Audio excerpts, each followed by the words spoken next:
Yeah, you just grabbed him. Taser! Oi! Right, you've been tasered, okay? A black man is tasered on a Bristol street. They have the wrong man.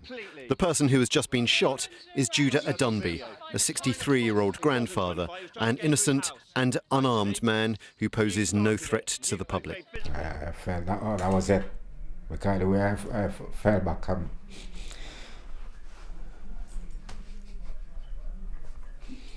the way I fell backward on my back and head, you know, I just paralyzed. I thought that was it. That my man is up in there. I thought they were taking my life. It started minutes earlier. Officers saw Mr Adunbi walking nearby and thought he was a man who's wanted after failing to appear at court. They asked him his name.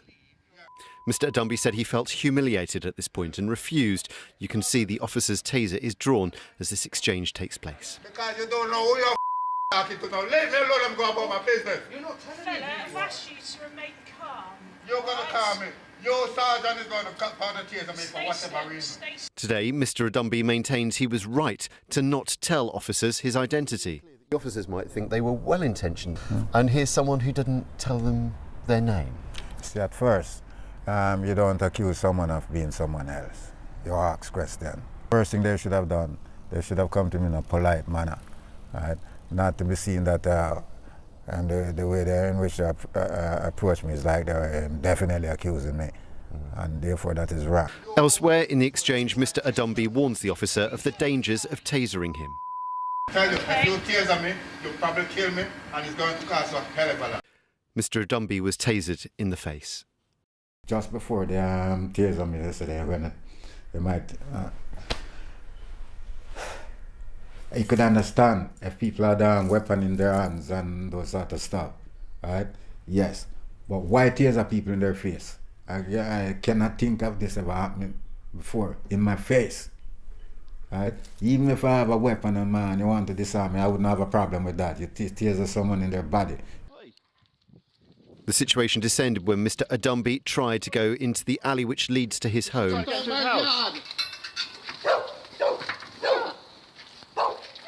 The whole exchange was watched by Mr Adunbi's neighbour. Leave him alone. Yeah, you just grabbed him. Taser!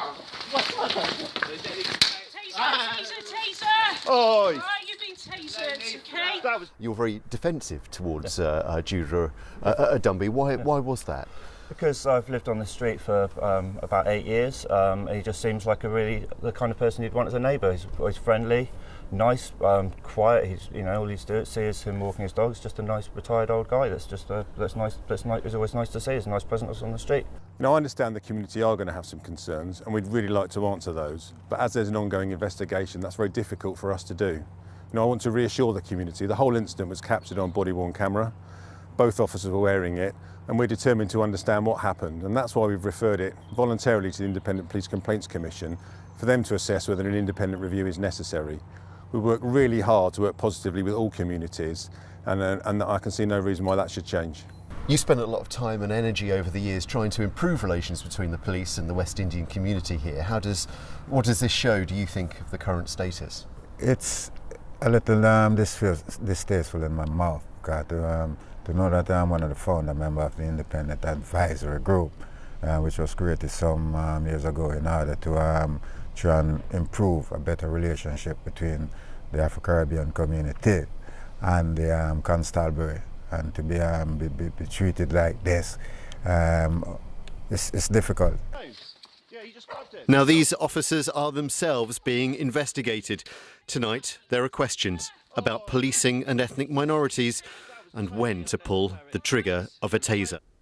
Well, Robert is in Easton for us tonight, where this incident happened. Robert, alarming pictures in your report. What have people in the community made of this?